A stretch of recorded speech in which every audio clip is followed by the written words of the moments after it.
Hey everyone, in this video I'll show you how to install Blockstrike on your Chromebook easily and quickly. If you're into FPS games with blocky Minecraft style graphics, Blockstrike is a must try. Before installing Blockstrike, make sure Linux is enabled on your Chromebook.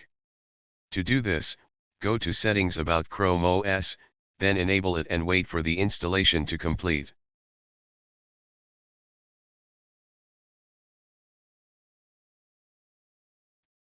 Next, we need to download the Blockstrike game files. Visit the official website and download the Linux version.